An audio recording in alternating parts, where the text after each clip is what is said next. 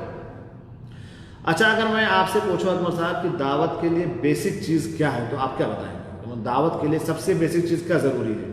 داڑھی کا ہونا، جی علم کا ہونا۔ اگر بغیر علم کے کسی شخص نے دعوت کا کام کیا تو خود گمراہ ہوگا، دوسروں کو بھی گمراہ کرے گا، جو آج ہو رہا ہے۔ یہ کچھ لوگ جو ہے 2-4 کتاب پڑھ لیے یا 2-4 لوگوں کی مجلسوں میں بیٹھ گئے اور داڑھی بڑی کر لی۔ میں داڑھی کی مذمت نہیں کر رہا ہوں، لیکن ایک چیز جو دکھتی ہے سامنے، لوگ اس سے دھوکہ کھا جاتے ہیں کہ بھئی آپ یہ مولانا صاحب مفتی صاحب ہو گئے ہیں، اب ان سے جا کر کے فتوے پوچھتے ہیں۔ اب فتویٰ پوچھا جا رہا ہے تو بندہ آپ خود شرماتا ہے کہ یار میرے سامنے اتنے لوگ آ رہے ہیں، میں کیسے جواب نہیں دوں گا، جو بہت بڑا المیہ ہے۔ آج کل ہمارے جو سماج اور معاشرے میں اتنے زیادہ خرافات اور اتنی زیادہ سب جو ہلچل مچا ہوا کیوں ہوا ہے؟ کسی بھی آدمی سے، اور دیکھو دینی مسئلہ جو ہے، میں تو بڑا حیران ہو جاتا ہوں کہ آپ دینی مسائل میں کسی سے بات کر لیں، رکشے والے سے بات کر لیں، آپ سے بات کرے گا، ہے کہ نہیں؟ ایک عام انسان سے بات کر لو، آپ سے بات کرے گا، جواب دے گا اور فتویٰ بھی دے گا۔ لیکن اس کے خلاف اگر آپ جائیں، مثال کے طور پہ کیمیکل کے بارے میں بات کرنا ہے آپ سے، کیمیکلس بہت سارے، مجھے پتہ نہیں، آپ لوگ بتائیں گے، کئی کیٹیگری کے کیمیکلس ہوتے ہیں۔ تو ایک جو کیٹیگری ہے، مثال کے طور پہ ایک کیٹیگری ہے، اگر بی کیٹیگری کے بارے میں یہ بندہ نہیں جانتا تو نہیں بات کرے گا۔ کیا بولے گا؟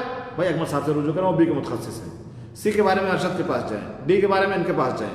نہیں بول سکتا اس کے بارے میں کسی بھی چیز۔ دنیاوی معاملات میں آپ دیکھ لیں، اگر جیسے گاڑی ہے آپ کے پاس اور گاڑی کا ریڈیٹر کوئی بناتا ہے، اس سے آپ کا انجن کھولے گا؟ نہیں کھولے گا، اس پتہ ہی نہیں ہے۔ بولے گا بھائی میرا کام ریڈیٹر کا بنانا، میں ریڈیٹر بناؤں گا، آپ کسی مکینک کے پاس جائیے۔ لیکن آپ دین کے جو مسائل ہیں آپ کسی سے پوچھ لیجیے۔ بندہ چلتے پھرتے بات کر، آپ ٹرین میں جا رہے ہیں، بس میں جا رہے ہیں، پلین میں جا رہے ہیں، کسی سے بات ہونے لگے آپ کی، ایک جاہل بندہ فتویٰ دینا شروع کر دے گا۔ یہ قیامت کی نشانی ہے۔ قیامت کی جو نشانیوں میں سے بہت ساری نشانیاں ہیں، وہ یہ بھی ہیں کہ جاہل فتویٰ دے گا، خود گمراہ ہوگا، دوسرا گمراہ دے گا۔ تو یہ جو دعوت کا کام ہے، آپ دیکھ رہے ہیں آج کل بڑے ٹوپی لگا لی، داڑھی بڑھا لی، اور بس ابھی تو کچھ بھی نہیں، ابھی تو مائک بھی کسی کے سامنے لینا نہیں، واٹس ایپ چالو کرو، فیس بک چالو کرو، لائیو کرو، جاؤ ایک کونے بیٹھ کر کے دعوت کا کام کر دو۔ تو جیسا کہ اکمل صاحب نے بتایا کہ دعوت کے لیے جو سب سے بیسک چیز ہے وہ کیا ہے؟ علم کا ہونا، اور علم شرعی کا ہونا، اور ایتھینٹک علم کا ہونا بہت ضروری ہے۔ کیونکہ آج کل آپ لوگ تو ماشاءاللہ سارے لوگ عمرہ کرنے جاتے ہیں، آپ جب نکات پہ رکتے ہیں، گاڑی آپ کی رکتی ہے تو وہاں پہ تو کافی لوگ آپ کے پاس آتے ہیں کتاب بیچنے۔ یوں کتاب ملیں گے، لیکن 5 ریال کی کتاب ہے، آپ اس کو دیکھیے۔ اس بار میں عمرہ کرنے گیا تو میں دیکھا، بس میں جا رہا تھا لوگوں کے ساتھ، تو میں کہا تھوڑا ملاقات ہی کر لیں۔ اب ایک بندہ ایک کتاب پڑھ رہا تو اس میں پہلے چکر کی دعا، دوسرے چکر کی دعا، تیسرے چکر کی دعا۔ میں نے کہا کہ کیا پڑھ رہے ہو بھیا؟ بولا شیخ صاحب کتاب ہے۔ تو اب وہ تو بیچارہ ایک عام انسان ہے، اس کو تو کتابیں لکھی پڑھ رہی ہیں، کتاب ہے اور عربی میں لکھی ہوئی دعائیں ہیں، اور 1 چکر 2 چکر۔ تو میں نے کہا کہ دیکھو، اس کو سمجھایا میں نے کہا کہ ایسا ہے بیٹا، یہ جو چکر کا مسئلہ ہے وہ 7 چکر تو ہے، اس کا کوئی انکار نہیں کر رہا ہے، لیکن 7 چکروں میں 7 دعائیں نہیں ہیں، بلکہ اس کے لیے آپ کو اللہ تبارک و تعالیٰ نے، اللہ کے رسول نے اوپن معاملہ دیا ہوا ہے۔ آپ کی کیا ضروریات ہیں، وہ شاید آپ عمرہ کرنے جا رہے ہو اور آپ کے کیا مسائل ہیں، گھریلو مسائل ہیں، آپ کے اپنے کفیل کا مسئلہ ہے، آپ کی بیٹی کی شادی ہونی ہے، آپ مقروض ہیں، وہ اس کے اندر نہیں درج ہے۔ آپ کیا پڑھ رہے ہو آپ کو پتہ ہی نہیں ہے، یعنی ایک عبارت آپ پڑھ رہے ہیں اور آپ کو اس کے بارے میں پتہ نہیں، تو کیا مطلب کیا کہنا چاہتے ہو اللہ تعالیٰ سے آپ؟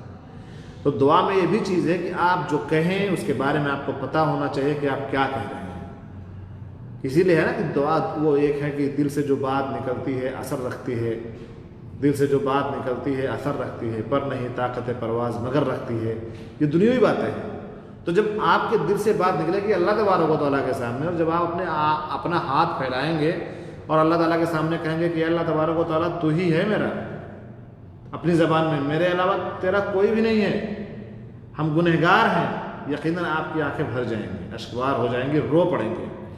اور وہ آنسو جو اللہ تبارک و تعالیٰ کو یاد کر کے گرتے ہیں نا، یہ بڑے پسند ہیں اللہ تبارک و تعالیٰ۔ اور یہ بھی وہ لوگ ہیں جو اللہ تعالیٰ نے، اللہ کے رسول نے ان 7 لوگوں کا تذکرہ کیا ہے کہ سبعۃ یظلهم اللہ فی ظلہ یوم لا ظل الا ظلہ، رجل ذکر اللہ خالیا ففاضت عیناہ۔ دعا کی میں بات کر رہا ہوں کہ جب دعا آپ کے دل سے نکلے گی تو آپ کی آنکھیں اشکبار ہو جائیں گے، کیونکہ آپ اپنے گناہوں کو یاد کریں گے، اپنے عمر کو یاد کریں گے. اور اللہ کے رسول کی حدیث ہے کہ اعمار امتی بین 60 و 70، کہ ہماری امت کی جو عمریں ہیں وہ 60 اور 70 کے بیچ میں، میکسیمم اسی کے بیچ میں لوگوں کا خاتمہ ہوتا ہے. کم لوگ ہوتے ہیں جو 70 80 90 کراس کرتے ہیں، کم لوگ ہیں. تو جب ایک انسان، جیسے مثال کے طور پہ آپ میرے خیال سے یہاں جو لوگ بیٹھے ہیں کوئی 40 45 کے بیچ میں سارے لوگ ہیں، تو اگر ہم 40 45 نکال دیں اپنی زندگی سے اور فرض کریں کہ ہماری عمر 70 سال ہے، تو کتنا بچا؟ 25 سال. اب آپ سوچئے کہ ہماری آدھی زندگی نکل چکی ہے، آدھی باقی ہے. آپ اکیلے ہیں، اپنے روم میں ہیں، اکیلے آپ نے وضو بنائی ہے. اس وقت آپ کے بتائیے کہ آپ کا دل پسیجے گا کہ نہیں پسیجے گا؟ گناہ اتنے سارے ہمارے زیادہ ہیں، نیکیاں اتنی کم ہیں، کوتاہیاں اتنی زیادہ ہیں. نماز کے اندر کوتاہی ہے، روزے کے اندر کوتاہی ہے، اور کوتاہیوں کا ایک مجموعہ ہمارے پاس ہے. تو جب آپ سے یہ دعا نکلے گی تو اللہ تبارک و تعالیٰ قبول فرمائے گا. اسی لیے دعا کے بارے میں ہے کہ حاضر دل و دماغ سے انسان کو اللہ تبارک و تعالیٰ کے سامنے دعائیں کرنی چاہیے. تو فرمایا ان لربک علیک حقا، آپ کے سب سے پہلے رب کا حق بتایا، اور اس کے اندر حقوق العباد اور حقوق اللہ دونوں کا تذکرہ کیا اس نصیحت کے اندر، کہ ان لربک علیک حقا، کہ دیکھو تمہارے رب کا تمہارے اوپر حق ہے. اللہ نے پیدا کیا ہے اسی لیے. اور کئی جگہ اللہ تبارک و تعالیٰ خلقت الجن والانس الا لیعبدون، کہ ہم نے جن اور انس کو اپنی عبادت کے لیے ہی پیدا کیا ہے. اور جب ہم لوگوں نے اللہ تبارک و تعالیٰ سے وعدہ کیا تو ہم نے کہا کہ ہم تیرے علاوہ کس کی پوجا کریں گے؟ تو نے مجھے پیدا کیا ہے، 9 مہینے ماں کے پیٹ میں رکھا ہے، ہم نے اپنا بچپن گزارا ہے، آج ہم بالغ ہو گئے ہیں، آج ہم کچھ کرنے کے لائق ہو گئے ہیں، آج ہمیں تو نے 15 سال تک چھوڑ دے رکھا ہے. اللہ تبارک و تعالیٰ نہیں باس پوس کرے گا ہماری. 15 سال کے بعد جب بالغ ہو گئے تو ہمارا حق بنتا ہے کہ اللہ تبارک و تعالیٰ کی عبادت کریں. تو فرمایا انا لربک علیک حقا وانا لنفسک علیک حقا، آپ کے نفس کا بھی آپ کے اوپر حق ہے. اپنی باڈی کو زیادہ تھکائیے نہیں. بہت سارے واقعات ایسے سننے میں آئے کہ لوگ یہاں سے جاتے ہیں چھٹی میں. اب آپ سوچئے کہ سب سے پہلے تو ہم لوگ غلطی کرتے ہیں جو اپنی فیملی چھوڑ کر کے یہاں پہ ہے، یہ بڑی غلطی ہے. لیکن کچھ مجبوری ہمارے سامنے ہے، ہماری فیملی بھی کوآپریٹ کر رہی ہوتی ہے کہ ٹھیک ہے بچوں کا مسئلہ ہے، کچھ بھی جو مسائل ہیں، تو اگر بیوی راضی ہے تو آپ رہ سکتے ہیں، ادروائز بیوی اگر راضی نہیں تو ہم یہاں نہیں رہ سکتے ہیں. تو بہرحال یہ ایک الگ مسئلہ ہے. تو فرمایا انا لنفسک علیک حقا، آپ کے نفس کا آپ کے اوپر حق ہے. اللہ تعالیٰ نے آپ کو باڈی دی ہے تھکانے کے لیے نہیں، اس کو بھی آرام دیجیے. 24 گھنٹے کام نہیں کرنا ہے، اسی لیے اللہ تبارک و تعالیٰ نے دن اور رات بنایا ہے. وَجَعَلْنَا النَّهَارَ مَعَاشًا وَجَعَلْنَا اللَّيْلَ لِبَاسًا، کہ ہم نے دن کو معاش کے لیے بنایا. نکلو اپنے گھر سے، جاؤ مارکیٹ میں، جاؤ فیلڈ میں، جاؤ جاب پہ، جاؤ بزنس پہ جاؤ، کرو محنت کرو، اور جب رات آ جائے سو جاؤ، آرام کر لو. تو اِنَّ لِنَفْسِكَ عَلَيْكَ حَقًّا وَلِأَهْلِكَ عَلَيْكَ حَقًّا. یہاں دیکھیں آپ کے اہل و عیال کا بھی آپ کے اوپر حق ہے. یا کچھ لوگ یہاں سے 2 مہینے کے 2 سال کے بعد جاتے ہیں، 50-60 دن کی چھٹی ہوتی ہے، 40 دن دہلی میں گزار دیں گے. دہلی سے قافلہ نکل رہا ہے، جا رہے ہیں آ رہے ہیں. ارے بھائی آپ کی بیوی بچوں کا زیادہ حق ہے، وہاں جائیے. ماں باپ کا زیادہ حق ہے، وہاں ان کے پاس جائیے. رشتہ داروں کا زیادہ حق ہے، ان کے پاس جائیے. ایک صحابی اللہ کے رسول کے پاس ہے اور اللہ کے رسول سے کہا کہ اللہ کے رسول ہم جہاد میں جانا چاہتے ہیں. تو اللہ کے رسول نے ان سے کہا کہ آپ کے ماں باپ زندہ ہیں؟ تو کہنے کہ ہاں زندہ ہے. تو کہا کہ جاؤ وہیں جہاد کرو، ان کی خدمت کرو. تو یہ 2 سال کے بعد جانا اور دہلی ہی میں رک جانا اور 60 دن کی چھٹی مل رہی ہے آپ کو اور 50 دن آپ باہر چلے گئے ہیں، کیا اللہ تبارک و تعالیٰ کو کیا منہ دکھائیں گے ہم؟ تو بہرحال وَلِأَهْلِكَ عَلَيْكَ حَقًّا، بیوی کا بھی حق ہے. بیوی کا حق یہ نہیں صرف آپ ان کے ساتھ 2 گھنٹہ گزار لیں، نہیں ہے، بلکہ جو زندگی گزارنے کا طریقہ اللہ کے رسول نے بتایا ہے اور آپ اپنی بیویوں کے ساتھ جس طرح سے رہے ہیں اس طرح سے رہنا ہے. اب اہل میں آپ کی بیوی بھی آ گئی، آپ کے بچے بھی آ گئے، بچوں کی تربیت بھی آ گئی، بچوں کے ساتھ پیار بھی کرنا ہے، ان کے ساتھ بیٹھنا ہے، ان کے ساتھ ہنسی مذاق کرنی ہے، ان کی تربیت، یہ سب کچھ اس کے اندر داخل ہے. یہ ہمارا حق ہے، واجب ہے ہمارے اوپر کہ ہم کریں. کچھ لوگ ایسے ہوتے ہیں کہ اپنے بچوں کو بالکل پتہ نہیں کیا اتنی دوری ہوتی ہے کہ باپ پہنچ گیا تو بیٹا بالکل، بیٹا بیٹی. میں خطبہ سن رہا تھا، ہمارے مدیر ہیں تو انہوں نے خطبہ دیا کہ آج کل جو ہمارے گھروں کے حالات ہیں وہ بالکل ازدواجی زندگی جو ہماری ہو رہی ہوتی ہے، کچھ جگہوں پہ تو ازدواجی زندگی ماشاءاللہ بہت خوشگوار گزر رہی ہوتی ہے جب دونوں طرف سے بیلنس ہوتا ہے. تب کچھ جگہوں پہ شوہر بہت چڑھا ہوتا ہے، بیوی بالکل ڈاؤن ہوتی ہے. کچھ جگہوں پہ بیویاں چڑھی ہوتی ہیں، شوہر ڈاؤن ہوتا ہے. یعنی کہیں نہ کہیں سے ظالم اور مظلوم والا مسئلہ ہوتا ہے وہاں پہ. تو ایسا نہیں کہ صرف بیویاں ہی مظلوم ہیں، شوہر بھی مظلوم ہیں. انہوں نے اس کے اندر بتایا، انہوں نے کہا کہ ایک لڑکے نے مجھے آ کر کے کہا کہ شیخ صاحب ہمارا باپ جب آتا ہے گھر میں تو لگتا ہے کہ شیر داخل ہو گیا، شیر، سب اپنے اپنے گھروں میں اپنے اپنے کارنر پہ چلے جاتے ہیں خاموش، لیکن جب وہ نکلتا ہے تو خوشی کی لہر دوڑ جاتی ہے۔ اور اس نے یہ کہا کہ ہماری والدہ نے کئی بار یہ کہا کہ اللہ تعالیٰ یہ جا رہا ہے واپس نہ آئے، سمجھ سکتے ہیں؟ تو یہ حق ادا نہیں کر رہے ہیں، بلکہ حق ادا کرنے کا مطلب یہ ہے کہ اللہ کے رسول صلی اللہ علیہ وسلم کی وہ حدیث ہمارے سامنے ہو کہ خیرکم خیرکم لاہلہ وانا خیرکم لاہلہ، یعنی ایک نبی ہیں وہ کہہ رہے ہیں کہ تم میں سب سے بہترین انسان وہ ہے جو اپنے اہل وعیال کے ساتھ بہتر ہے۔ دوستوں کے ساتھ تلخ کلامی کر لو چلے گا، لیکن اپنے گھر میں تلخ کلامی نہیں ہونی چاہیے، ظلم و جبر نہیں ہونی چاہیے، مار پیٹ گالی گلوچ نہیں ہونی چاہیے۔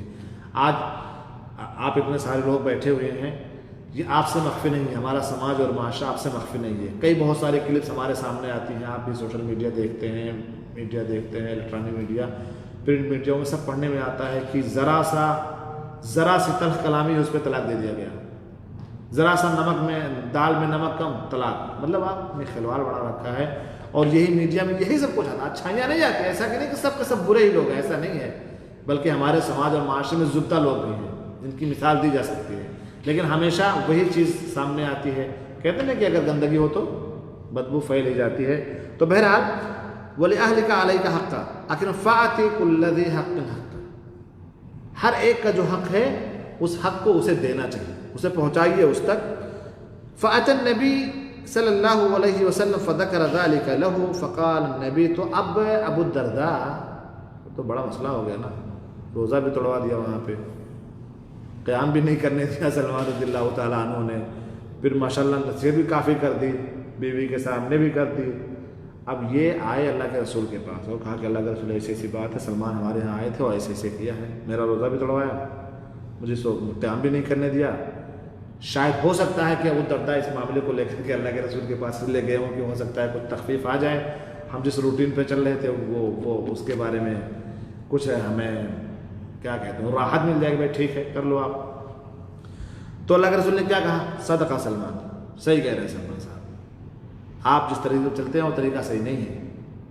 یہ نہیں کہ دن رات آپ نماز ہی میں لگے رہیں، آپ بالکل روزہ رکھتے چلے جائیں، یہ نہیں ہے۔ اپنی بیوی کو آپ دیکھیں نہیں، اس کے بات نہ کریں، اس سے بیٹھے نہیں، اس کے پاس یہ غلط ہے۔ آپ سوئیں بھی، آپ نماز بھی پڑھیں، آپ روزہ بھی رکھیں، اپنے جسم کا بھی خیال رکھیں۔ بعض روایت میں آتا ہے وَإِنَّ لِعَيْنِكَ عَلَيْكَ حَقًّا، آپ کی آنکھ کا بھی آپ کے اوپر حق ہے، مطلب اس کو بند کریے، کنٹینیو کھولے رہیں گے مسئلہ ہو جائے گا اس کے ساتھ بھی۔ تو یہ ہے کہ یہ جو حدیث ہے یہ بہت عظیم ہے، اور یہی ہے درمیانہ روی کہ اپنی زندگی کو اور انسان صرف عبادت کے اندر نہیں، اگر آپ دنیاوی امور کے اندر بھی اپنے آپ کو درمیانہ روی رکھیں گے آپ کامیاب ہو جائیں گے۔ اور اللہ کے رسول صلی اللہ علیہ وسلم کی ایک حدیث بھی ہے خیر الامور اوسطھا، سب سے بہترین کام کون سا ہے؟ جو میڈیم والا ہو۔ آپ لوگ ہم لوگ جاتے ہیں، جب آپ بھی جاتے ہوں گے تو کہتے ہیں کہ یار بہت ہائی فائی بھی نہیں چاہیے اور بہت لو کوالٹی کا بھی نہیں چاہیے، میڈیم والا لے لیتے ہیں، زیادہ بیٹر ہے۔ تو یہ زندگی میں ہمارے ہونا چاہیے، زندگی میں دین میں اور دنیا میں دونوں اگر ہم اختیار کر لیں تو یقیناً ہم لوگ کامیاب ہو جائیں گے۔ اللہ تعالیٰ سے دعا ہے کہ اللہ تبارک و تعالیٰ ہمیں حدیثوں پر عمل کرنے والا بنائے۔ وصلی اللہ علی نبینا محمد وعلی آلہ وصحبہ وسلم۔ السلام علیکم ورحمۃ اللہ وبرکاتہ، جزاکم اللہ خیرا، بارک اللہ فیکم۔ 3 سوال